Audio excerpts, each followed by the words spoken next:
Podem abrir as suas Bíblias na Epístola de Paulo a Tito, no capítulo 1.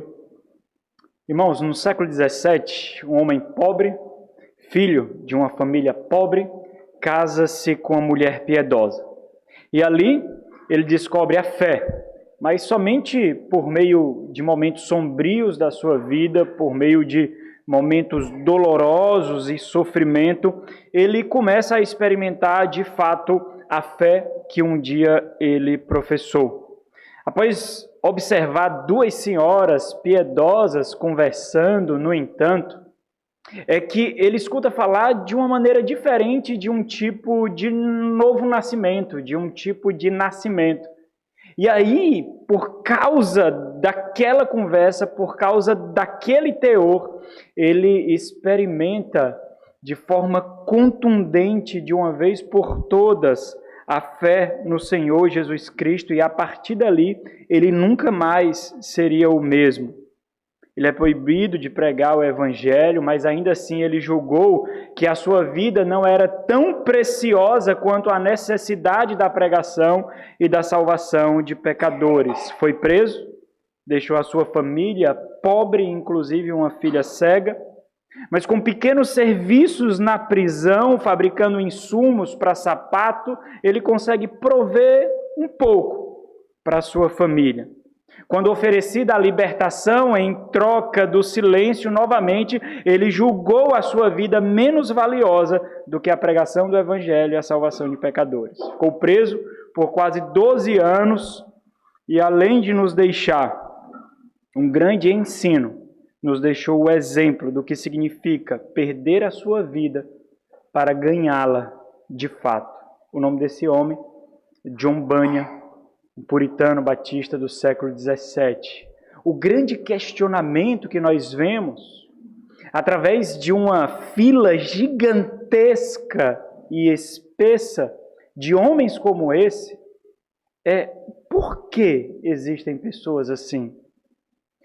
Por que existem pessoas que se dedicam dessa forma, que pensam dessa maneira? Por que existem pessoas que enxergam no Evangelho e na igreja o que simplesmente outras não conseguem ver, ao ponto de dar a sua vida completamente pela causa do Evangelho, pela causa da igreja, para a salvação de pecadores? Por quê?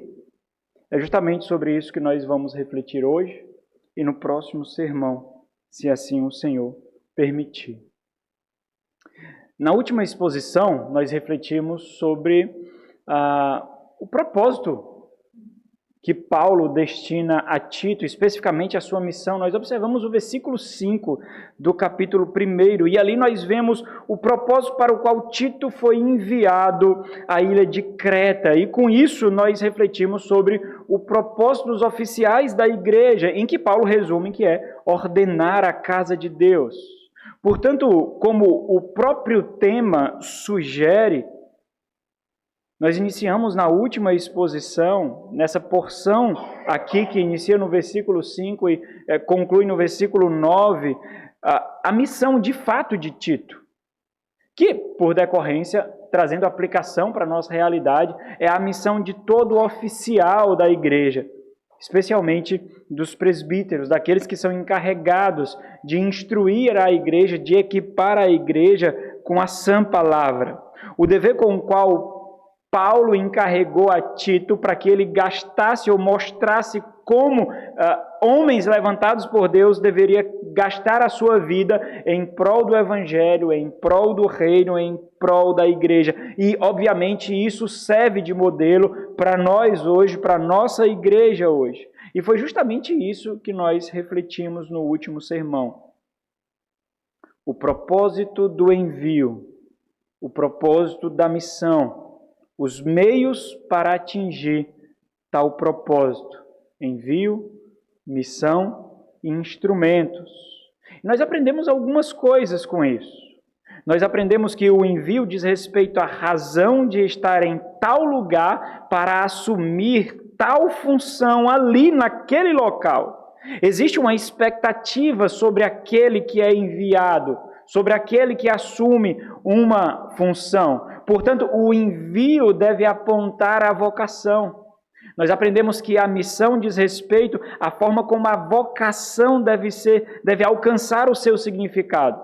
Diz respeito à intencionalidade da vida do oficial, aquilo no qual ele encontra o seu significado, o seu propósito, aquilo que ele entende que agrada a Deus fazendo o que faz.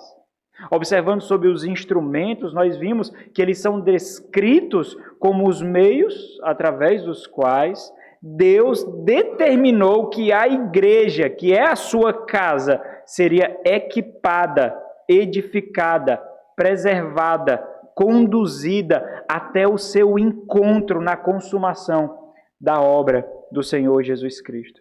E é justamente esse último aspecto aqui, observando os seus instrumentos, os meios redentivos que o Senhor concedeu à igreja, que nós refletiremos do versículo 5 ao versículo 9, começando no último sermão, dando continuidade hoje, e se Deus permitir, no sermão seguinte. Portanto, nós seguiremos a mesma linha de raciocínio de Paulo aqui, desenvolvendo um pouco mais esse tema. Não somente a missão, mas especialmente o instrumento que a missão requer. A missão é edificar a igreja. A missão é proteger a igreja. A missão é resgatar pecadores. A missão é nutrir famílias. A missão é edificar a imagem de Cristo Jesus em pessoas que um dia professaram a fé nele. Essa é a missão. Mas nós vamos refletir especialmente no instrumento por meio do qual essa missão ela é cumprida. Então a pergunta é, o que Paulo faz para desenvolver esse tema? Ele lembra a Tito quais e que tipo de homem é adequado, é apto para ordenar a casa de Deus. Que tipo de homem é apto para ordenar a casa de Deus? E esse é o tema do sermão de hoje e do sermão do próximo domingo, se Deus permitir. Oficiais aptos a ordenar a casa de Deus. Quais são esses oficiais aptos? Porque existe, de fato, igrejas cujos oficiais não são aptos a ordená-la, a nutri-la, a equipá-la, a protegê-la. Então, diante de tudo que nós já estudamos, não somente aqui, a respeito dos oficiais da igreja, mas especialmente sobre o próprio teor da igreja, a própria essência da igreja, o que é a igreja.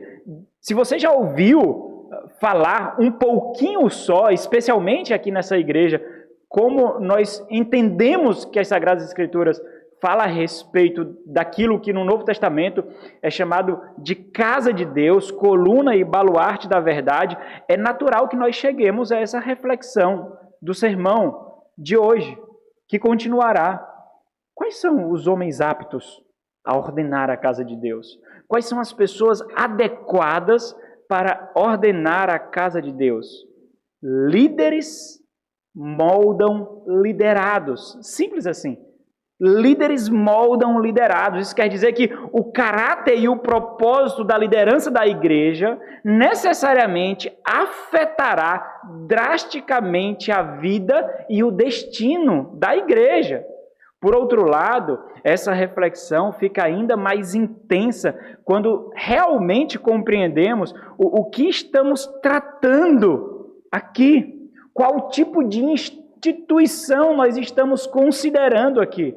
O fato de que a igreja não é uma instituição qualquer, não é uma instituição comum, não é uma instituição como qualquer outra, cujos mesmos critérios, os mesmos padrões podem facilmente ser observados para então, assim, na igreja, nós chegarmos a um entendimento de que estabeleceremos a ordem, estabeleceremos a harmonia, estabeleceremos coesão e sucesso.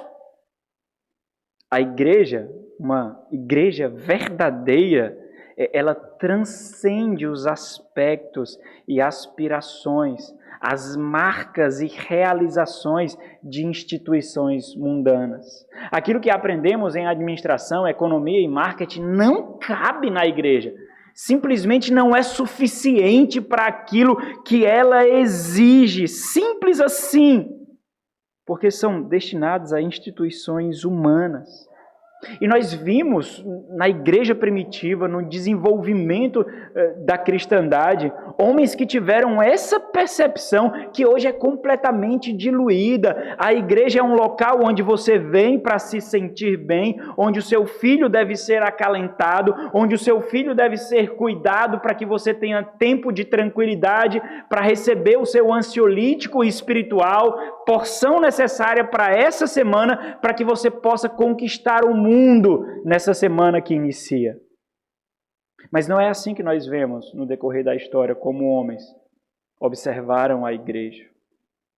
Agostinho, no século V, ele desenvolveu uma percepção da igreja que ecoou aquilo que Cipriano iniciou no século II, século III, e que João Calvino desenvolveu no século XVI.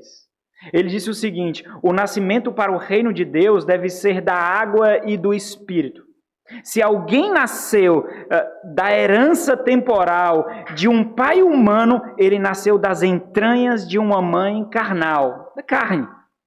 Se alguém, todavia, nasceu para a herança eterna de Deus como seu pai, ele nasceu das entranhas da igreja.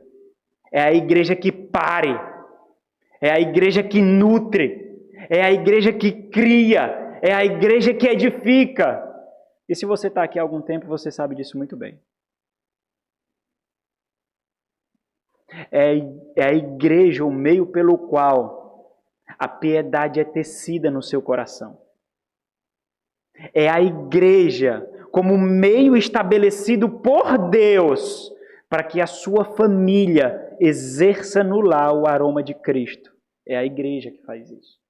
Não existe outro instrumento capaz de fazer isso. Qual outra instituição do mundo, de todos os tempos, nós poderíamos fazer essa mesma afirmação? Qual? Nenhuma, irmãos. Simplesmente nenhuma.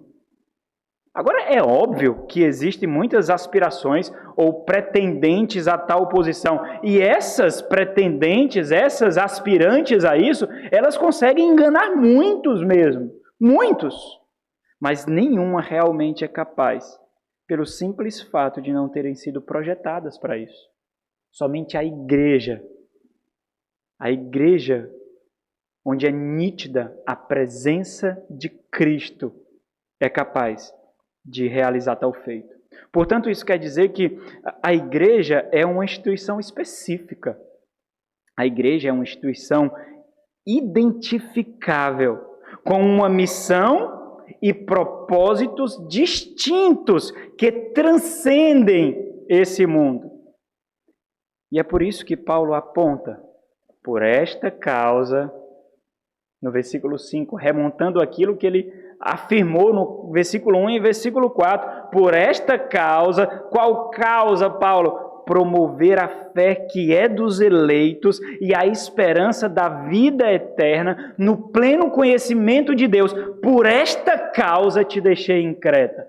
Não para afagar egos, não para deixar você em paz com os seus pecados, não para lhe encher de bens materiais, mas por esta causa da promoção da fé daqueles que o Senhor destinou, da promoção da vida, da esperança da vida eterna, pelo pleno conhecimento de Deus Pai, por esta causa te deixei em Creta, para que pusesses em ordem as coisas restantes.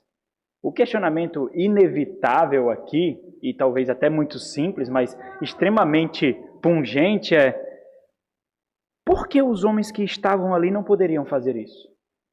Existiam homens ali. Existiam homens ensinando ali. Mas por que os homens que estavam ali naquela ilha não foram capazes de fazer isso? Que categoria especial de homem é essa que Paulo fala? Se a igreja possui essa necessidade vital, quem corresponderá para que ela satisfaça aquilo para o qual ela foi criada? Então entenda, a reflexão mais natural diante de toda essa especificidade da igreja do Senhor é que da mesma forma de acordo com o teor da própria igreja, pessoas distintas, pessoas identificáveis, pessoas específicas são necessárias para liderá-la. É natural a reflexão. Não adianta um curso teológico, não adianta ser bom em argumentação, apologética, oratória, não adianta ser um bom influente, não adianta ter carisma, simplesmente não adianta. Pessoas assim não são suficientes para ordenar a casa de Deus. Isso quer dizer que a igreja não suporta aventureiro. Embora nós vejamos muitos e muitos aventureiros navegando nas ondas da carnalidade, daqueles que desejam tão enfaticamente ter o ego afagado. Por isso, aventureiros, que são aqueles não separados por Deus para tal função, sempre trazem prejuízo à igreja. E entenda, quando eu digo trazem prejuízo à igreja, o prejuízo só se torna notório na igreja quando se torna notório no seu casamento, na sua vida de piedade, ou não, na criação dos seus filhos, na sua deficiência de crescimento, porque talvez nós não consigamos fazer a aplicação devida quando falamos da corrupção da igreja, porque a corrupção da igreja significa a sua corrupção, a sua desgraça na fé, a sua deficiência, a sua inanição espiritual, ao ponto de transbordar na vida da igreja de tal forma que ela é conhecida por aquilo que você experiencia. O não crescimento, o não progresso, a fragilidade da sabedoria, a corrupção do discernimento, a falta de submissão da mulher, da liderança do marido, a falta de honra dos filhos aos pais, a falta de ética no trabalho daquele que deveria ser um testemunho do Senhor. Então, o que isso quer dizer? Vamos expandir mais um pouco. Isso significa que a igreja necessita de pessoas com marcas latentes do mundo por vir para liderá-la, que consiste em nutrir, preservar e protegê-la. Também significa que tal necessidade não é uma simples conveniência social, ou cômoda, ou pragmática, mas de caráter vital da própria igreja. O líder não corresponde somente àquele que irá pregar mensagens que nos trazem paz, aqueles que administrarão a igreja para que nós não nos preocupemos com isso. Não é questão de conveniência, necessidade. Também quer dizer que pessoas cujos padrões e virtudes residem nesse mundo não podem, de forma alguma, conduzir uma instituição do e para o mundo por vir. Isso também quer dizer que os critérios para identificar e escolher aqueles que nutrirão, preservarão e protegerão a igreja do Senhor não podem ser comodamente estabelecidos por nós.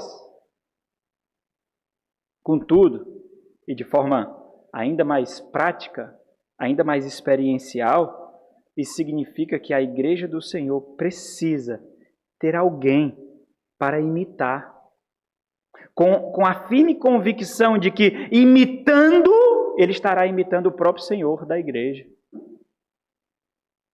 Não é assim que Paulo fala de forma tão convicta, piedosa e enfática, não somente uma vez?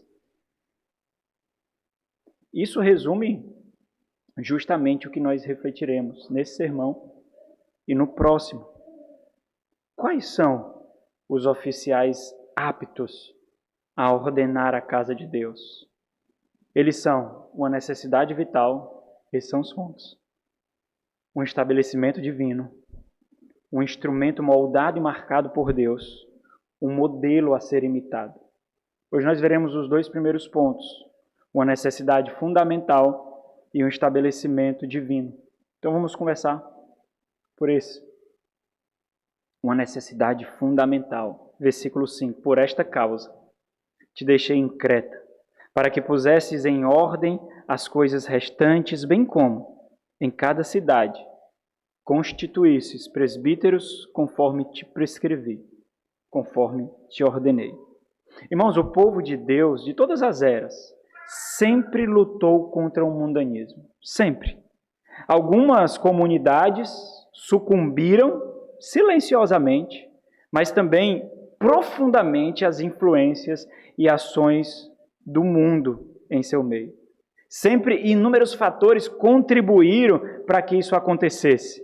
Em cada tempo, ameaças muito específicas, mas muitas vezes repaginadas, solaparam a maioria do rigor da igreja para perseverança e fé. O fato é que, em meio a isso tudo, em toda a história da humanidade, portanto, em toda a história da igreja, ou do povo de Deus especificamente, o próprio Deus Trino, o Senhor do seu povo, determinou um meio para que o seu povo não sucumbisse completamente.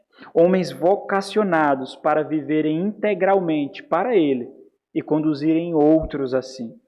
De tal forma que, sem esses homens, o povo de Deus simplesmente não permaneceria, não seria preservado.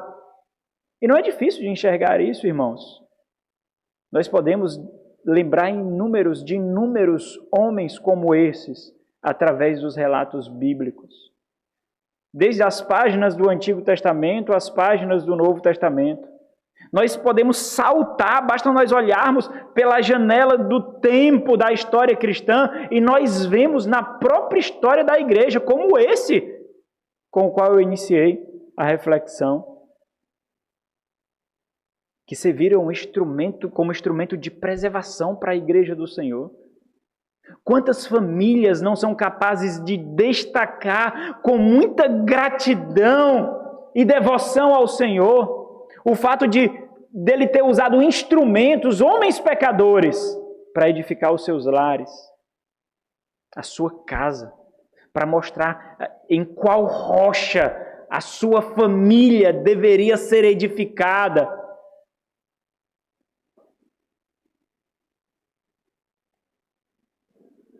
Qual é o ponto aqui? Os oficiais da igreja não são um adereço da igreja. Muito menos na vida de cada ovelha do Senhor. É uma necessidade fundamental, estabelecida pelo Senhor da igreja, ou seja, sem eles, igrejas simplesmente perdem as suas características essenciais. É isso que estava acontecendo aqui nas igrejas da ilha de Creta, foi isso que aconteceu na igreja de Éfeso, e Paulo envia Timóteo lá, ao ponto de não ser mais reconhecida como casa de Deus, a sua essência, o local de habitação especial do Senhor, de encontro especial do Senhor. O fato de Paulo olhar para aquelas igrejas que ele visita, talvez depois dos relatos de Atos dos Apóstolos, junto com Tito, e observa, está faltando algo aí, existem necessidades aí. Muito provavelmente ele começou a observar, mas teve que seguir viagem e deixou Tito para continuar. Esse é o destaque que Paulo aponta aqui a Tito. Por esta causa te deixei em Creta, por causa das necessidades daquelas igrejas te deixei em Creta, para que pusesses em ordem as coisas restantes, bem como em cada cidade constituísse presbíteros. E o bem como aqui, como nós observamos no último sermão, ele é uma simples conjunção que assume uma função explicativa, ou seja, Paulo liga o fato de que pôr em ordem as coisas restantes na igreja inclui e é explicado pela necessidade de ordenar presbíteros, estabelecer presbíteros. Esse foi um dos pontos destacados do último sermão. Ordenar a casa de Deus corresponde a estabelecer oficiais. No entanto, irmãos, em nosso tempo, muitos fatores parecem cooperar para desprezarmos aqueles que são dignos das mais elevadas honras. Mas parece facilmente cooperar para o desprezo. Aqueles que são instrumentos de resgate, aqueles que são instrumentos de fortalecimento, aqueles que são instrumentos de nutrição, de vigor, de ânimo, de cuidado, de amor, de proteção, aqueles que são instrumentos divinos para nos arrancar e nos despir de nós mesmos, como que emprestando para nós as suas mãos para arrancar a carnalidade de nós, mesmo quando a resposta é injúria e ingratidão, para que nós possamos nos parecer mais com Cristo, mais com o Senhor. Ora, irmãos, expectativas tão elevadas como essas, naturalmente requerem homens especialmente dotados por Deus. Homens cujo agir de Deus não é latente, não são capazes de tais coisas. Quais são os homens que são capazes de tais coisas, irmãos? E por que todos não são? Mas aqui é necessário nós fazermos uma reflexão mais pessoal mesmo agora. Observe em você. Faça uma reflexão pessoal. Se existe algum aspecto de desprezo. Se existe algum aspecto de rejeição aos seus oficiais. Aqueles que lhe lideram. Observe se há preferência, que por sinal, esse é um dos perigos da pluralidade. Observe se há indiferença, incômodo, desaprovação quanto à liderança.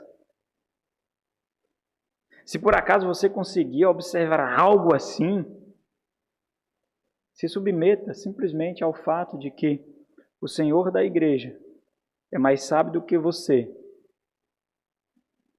para conduzir a sua carne à mortificação e à glorificação. E foi Ele que estabeleceu. Quais são os oficiais aptos a ordenar a casa de Deus? Eles são uma necessidade fundamental. Segundo ponto, eles são um estabelecimento divino. Paulo diz, por esta causa, te deixei, um outro, te deixei em Creta, para que pusesses em ordem as coisas restantes, bem como em cada cidade constituísses presbíteros conforme, de acordo com te prescrevi, conforme te ordenei, conforme te determinei. Não somos nós, irmãos, que estabelecemos o modelo daqueles que devem nos liderar. Eu sei que isso pode acontecer com uma facilidade absurda e nós vamos gastar um bom tempo aqui fazendo essas aplicações. Afinal de contas, nós temos um cardápio gigantesco de igrejas e líderes que podem corresponder às nossas expectativas. Mas não somos nós que estabelecemos os critérios, o padrão, o molde. Nós não podemos moldá-los segundo as nossas apreciações, segundo as nossas conveniências, segundo as nossas necessidades. Então, Paulo lembra a Tito que existe uma prescrição para esse estabelecimento. Existe um molde no qual ele deve olhar para aqueles que estavam ali, ver potencializações e observar se esses se encaixam nesse molde, se eles correspondem a esse molde, de acordo com as necessidades da igreja, e não a necessidade de conveniência humana, e não necessidades egoístas, mas a necessidade da noiva do seu filho, a necessidade da casa dele, a necessidade daquilo que é a coluna e baluarte da verdade. Os holofotes não estão apontados para nós. O destaque não diz respeito a nós. Quando nós aparecemos, nós estragamos. Quando o nosso nome é lembrado, nós corrompemos. Não é a igreja do fulano, não é a igreja do ciclano, é a igreja do Senhor. É a igreja de Deus. Mas quando nós modelamos os líderes de acordo com as nossas necessidades, nós modelamos a igreja, porque os líderes modelam liderados. E assim, com muita facilidade, nós fazemos um câmbio com a igreja do Senhor. Não é mais a igreja do Senhor, é a igreja do fulano, é a igreja do ciclano. É assim que nós fazemos. E isso é de suma importância, irmãos, porque todo o conjunto deve ser observado. Todo o conjunto de características devem ser observados. Entenda que, por exemplo, se Tito fosse enviado a Creta, mas não estabelecesse presbíteros, ele não estaria cumprindo o propósito ali. Se Tito fosse enviado a Creta, estabelecesse presbíteros, mas não segundo as prescrições que Paulo dá, ele não estaria cumprindo o seu propósito ali. Se Tito fosse enviado a Creta, estabelecesse presbíteros, mas observasse apenas parcialmente as prescrições de Paulo, ele não estaria cumprindo o seu propósito ali. Porque, embora essa não seja uma lista exaustiva, nós vemos até algumas mudanças em relação à lista que Paulo dá a Timóteo, nós veremos isso no próximo sermão, se Deus permitir. Mas, embora essa não seja uma lista exaustiva, ela não é passiva de segregação, de omissão. Vamos expandir um pouco mais isso e aplicar. Se a igreja é do Senhor, irmãos, é natural e por seu direito que ele defina quem irá liderá-la. Se a igreja é do Senhor e é ele quem estabelece o propósito de ser dela, é de suma importância que ele defina os meios para que ela satisfaça ou alcance tais propósitos. Porque nós não sabemos como fazer isso. Nós simplesmente não conseguimos. Se a igreja é do Senhor, e somente aqueles que são parecidos com Cristo e buscam cada vez mais se parecer com Ele, devem proteger a igreja, então a igreja deve ser liderada por aqueles que exibem e ensinam como se parecer com Cristo. Isso significa que, se desprezarmos as prescrições do Senhor, ao estabelecer oficiais, tão somente buscando líderes segundo as nossas próprias apreciações, simplesmente nós não satisfaremos os propósitos dados por Deus, mas o nosso. E isso cria uma armadilha gigantesca para nós. Quando nós imputamos à igreja os propósitos do nosso coração, as comodidades e conveniências do nosso coração. Então, vamos expandir esse último ponto aqui. Vamos expandir um pouquinho mais, porque isso não é difícil de acontecer, irmãos. Ou seja, escolhermos líderes segundo as nossas apreciações e segundo a nossa comodidade. O cardápio é longo. As igrejas não exigem mais catolicidade, não tem mais catolicidade. Nós não vemos mais as necessidades de cartas de transferência. Nós não vemos mais a inter-relação de pastores de igrejas diferentes observando porque os seus membros estão pulando de galho em galho para outras igrejas. Simplesmente vem a satisfação do ego, porque aquela pessoa julgou aquela igreja não tão boa e julgou a minha boa, por isso ela veio para cá. Simples assim. Isso acontece, irmãos, quando nós confundimos comodidade com paz interior. Eu estou em paz para fazer isso. Mas não é por paz que você faz isso. É por conveniência. É porque naquele momento a sua carne diz: faz isso que eu te aquieto. Faz isso que eu te amanso. Faz isso. Você já experimentou isso em algum momento quando você teve paz para pecar? Quando você, em dúvidas, considerou se isso agradaria ou não a Deus, mas em um determinado momento a sua luta simplesmente cessou e você pecou em paz. Você sabe o que é isso. E você foi dormir como se o seu travesseiro fosse penas de ganso e não uma rocha. na qual você não conseguiria fechar os seus olhos. Nós confundimos com muita facilidade comodidade com paz interior. Esse é um dos grandes sinais de imaturidade. Esse é um dos grandes sinais de falta de mortificação.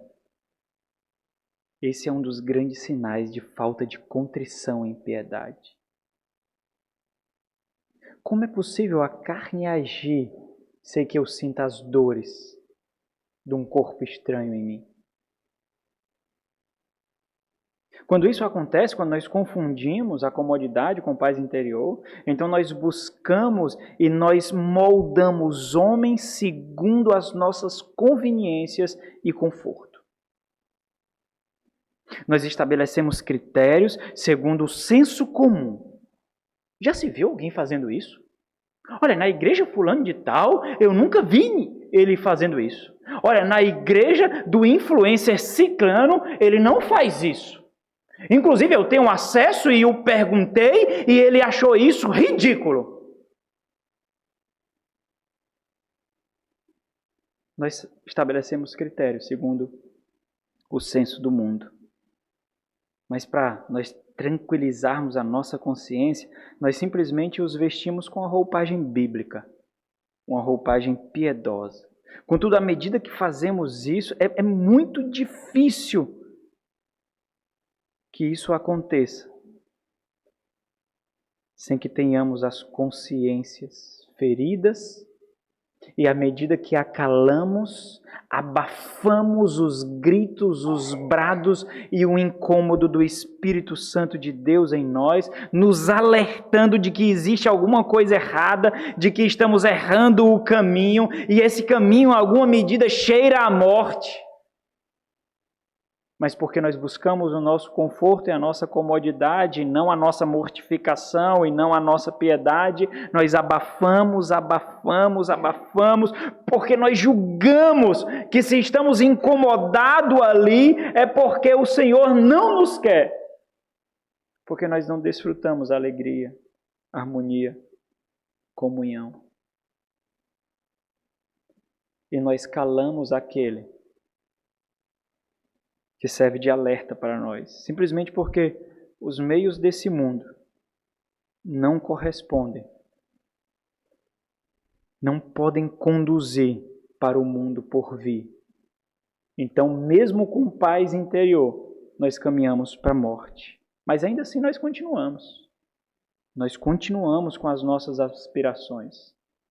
Isso acontece também quando tão somente nós cansamos de lutar para nos despir de nós mesmos. Então nós rebaixamos os nossos padrões daqueles que nos cobram, daqueles que nos pastoreiam. Tudo é pecado, tudo está errado, tudo é exortação, tudo admoestação. O meu casamento não corresponde ao padrão que é exigido, os meus filhos não correspondem, a minha vestimenta não corresponde, a minha conversa não corresponde. Então, como eu não quero mortificação, eu baixo o meu padrão. E eu busco líderes com os quais eu poderei corresponder. Dessa forma, então, nós não seremos mais expostos. Porque aqueles que nós escolhemos são segundo a nossa imagem e conforme a nossa semelhança.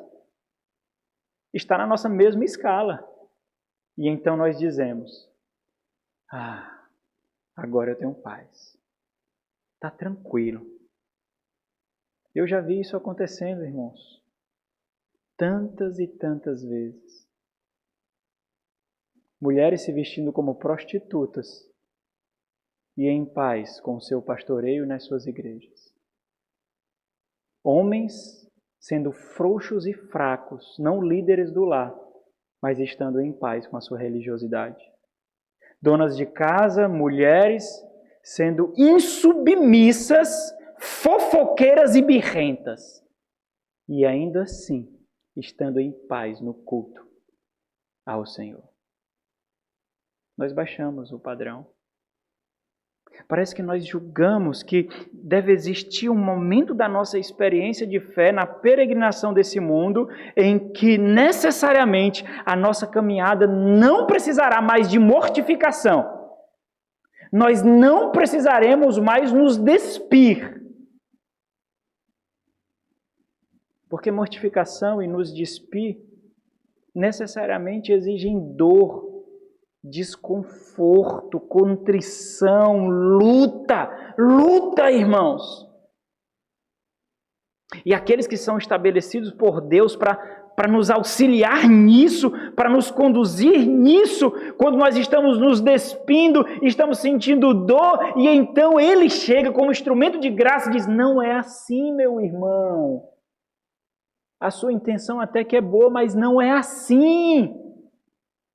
Você está tratando a sua esposa errado. Isso acontece quando maridos são legalistas, quando mulheres são legalistas com seus filhos. A intenção é boa, mas vem um instrumento de Deus e diz: não é assim. Você vai matar. Mas sem ele você não saberia. Você mataria.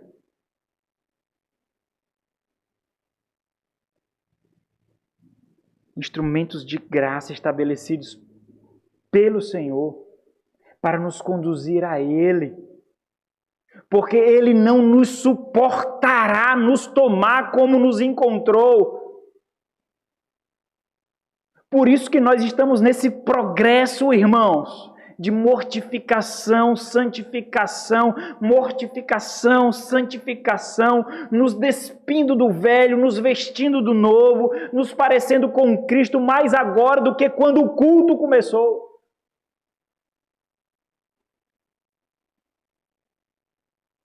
Mas nós aprendemos a fazer queda de braço com os nossos pastores. Nós aprendemos a nos comparar, a querer ser mais sábios, mais bonitos, mais eloquentes, mais legais, mais simpáticos, mais pacíficos, mais mansos. Quando você bem não sabe que você está desprezando talvez um único instrumento de fato que passará pela sua vida para transformá-lo, edificá-lo conforme a imagem do Senhor Jesus Cristo. Porque se você tem uma personalidade ainda mais difícil, ninguém vai fazer isso com você.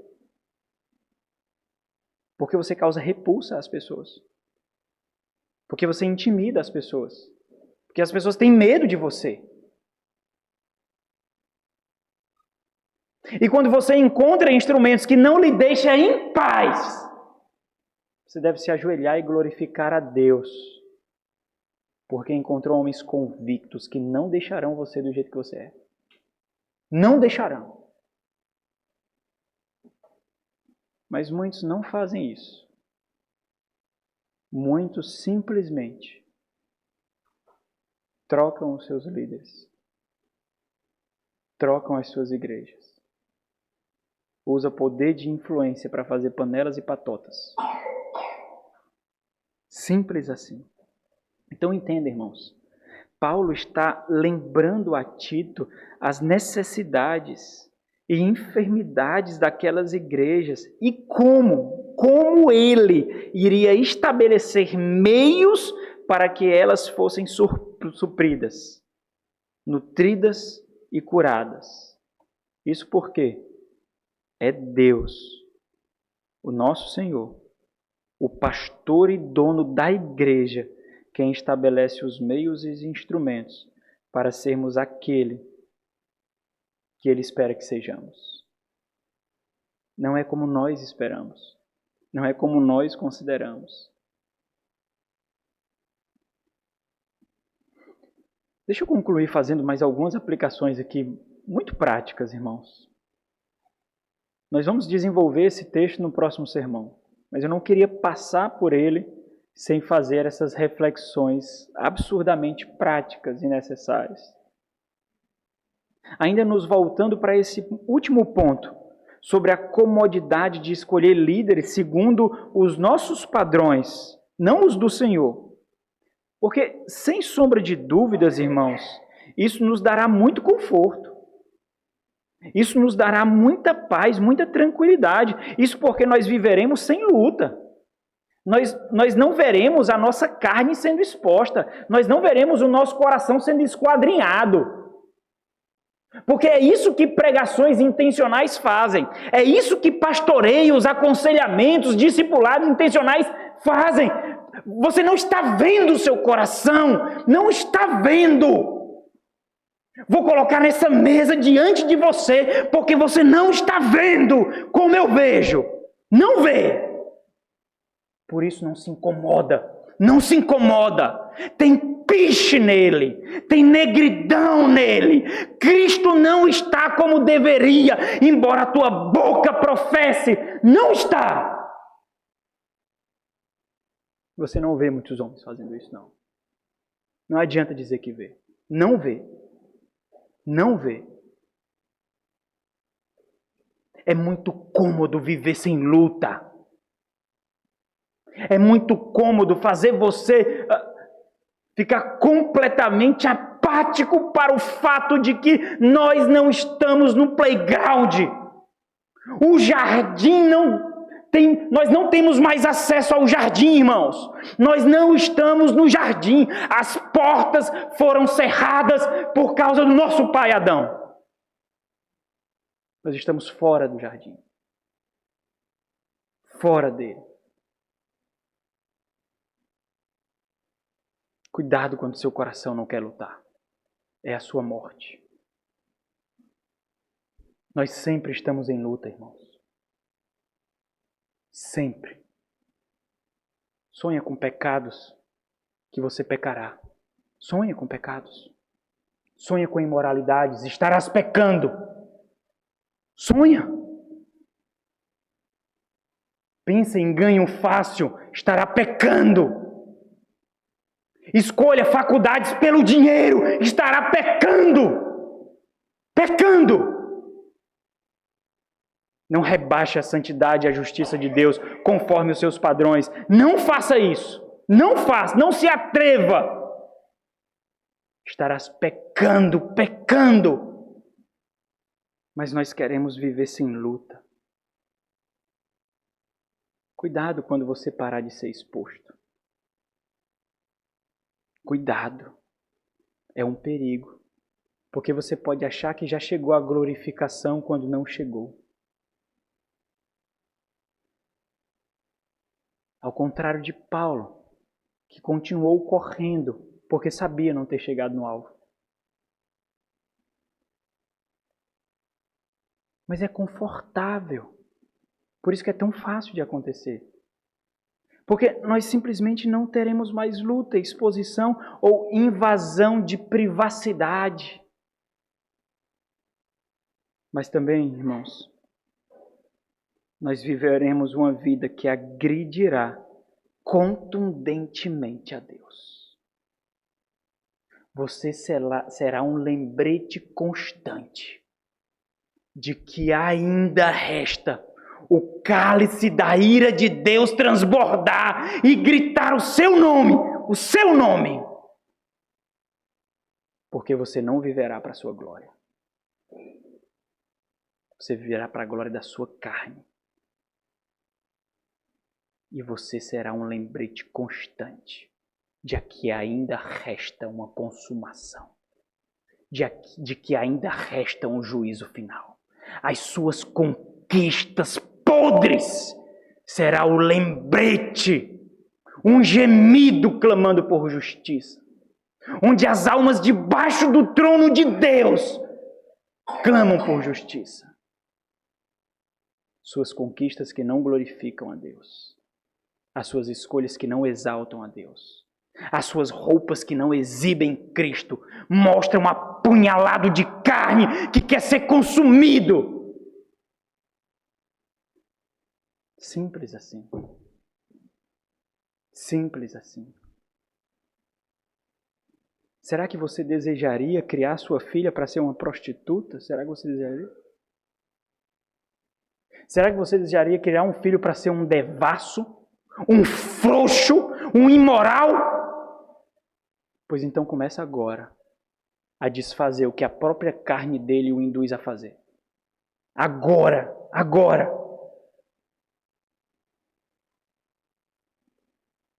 Não escolhe uma igreja porque seu filho se sentiu bem, não.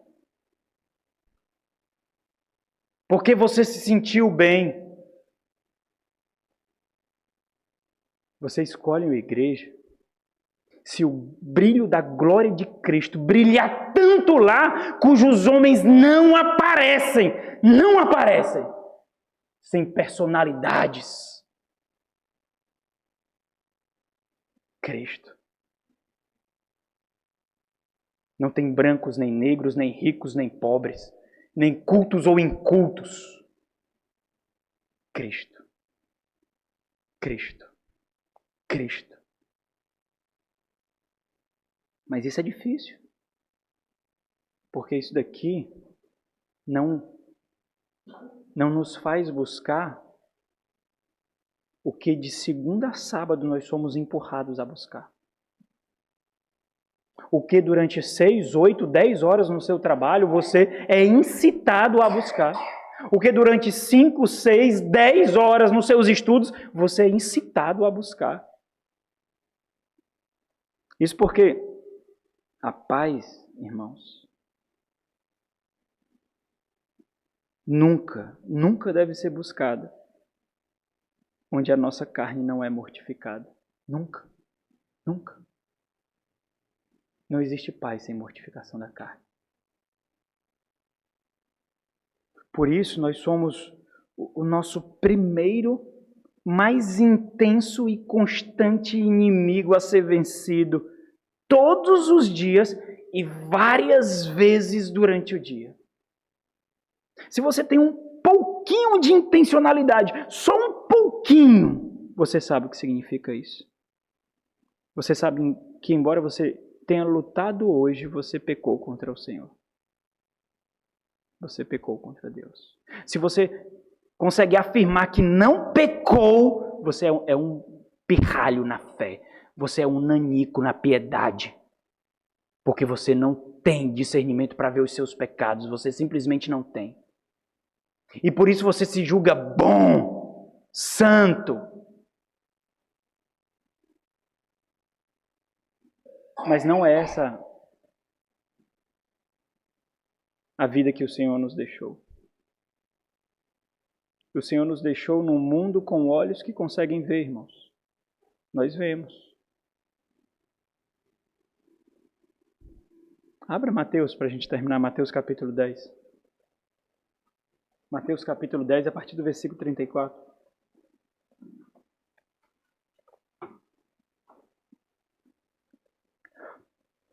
Existem pessoas, irmãos, e eu já encontrei algumas assim, inclusive nessa igreja,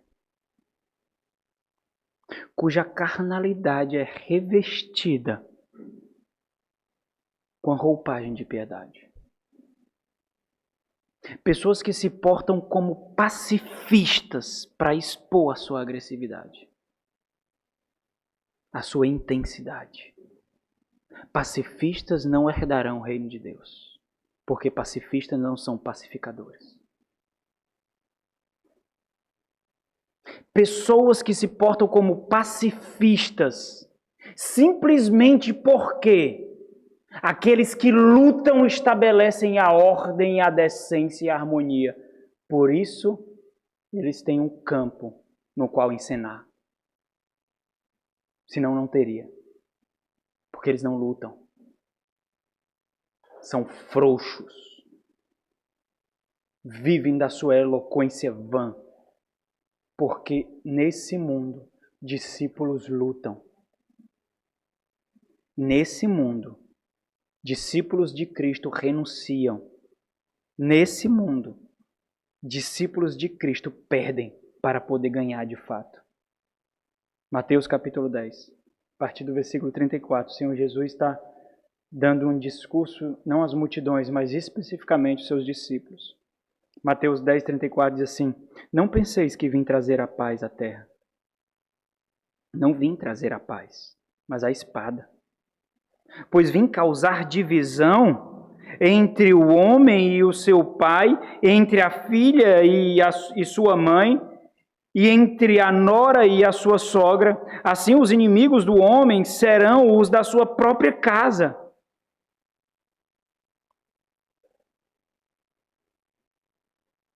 Quem ama seu pai ou sua mãe mais do que a mim, e é por isso que haverá divisão, por causa do amor exclusivo a Cristo. Porque onde não há amor exclusivo, não há guerra não. Não há divisão, não há luta. A duplicidade do coração. Quem ama o seu pai ou a sua mãe mais do que a mim, não é digno de mim. Quem ama seu filho ou sua filha mais do que a mim, não é digno de mim. E então ele arremata nos versículos finais. E quem não toma a sua cruz e vem após mim, não é digno de mim. Quem não morre para si mesmo, não é digno de mim. Quem acha a sua vida, perdê-la-á. Quem, todavia, perde a vida por minha causa, achará. Muitos não entendem esse versículo, não. O que o Senhor está dizendo aqui é o seguinte: quem acha a sua vida sem mim, perdê-la-á. Quem perde a sua vida achando-a em mim, sim, achará. Você está achando vida em quem? Onde? Nos estudos? Nos bens materiais? No trabalho? Nos prazeres? No entretenimento? Você está achando vida em quem? Pois você já perdeu. Você perdeu.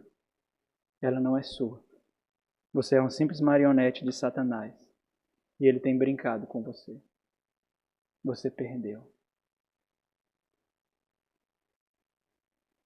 Mas se assim como Bânia, você considerar a pregação do Evangelho e a salvação de pecadores mais preciosos do que a sua vida, aí você encontrará de fato. Aí então você terá revelado o mistério da vida eterna.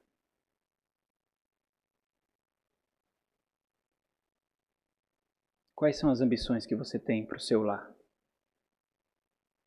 Quais são as ambições que você tem para os seus filhos? Quais são as ambições? Porque isso diz muito como você irá criá-los. A igreja na qual você irá pastoreá-los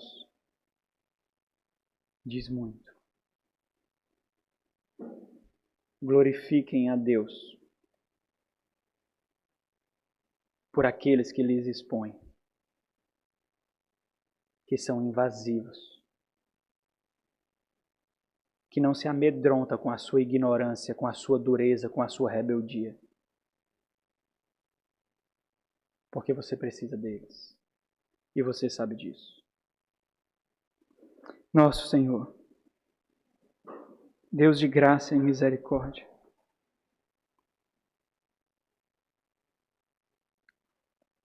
quem está apto para fazer essa obra, senão aqueles que o Senhor, Deus, dotou? Aqueles que o Senhor marcou antes da fundação do mundo, para serem instrumentos que encontrarão gozo e realização somente satisfazendo as tuas vontades, ó Deus. Pai, que essa igreja possa desfrutar de tal realidade. Ó Senhor, humilha-nos se necessário for. Quebra-nos completamente se necessário for. Mas não permita que sejamos conduzidos por homens que o Senhor não marcou, Deus. Que o Senhor seja glorificado por essa igreja. Em nome de Jesus. Amém.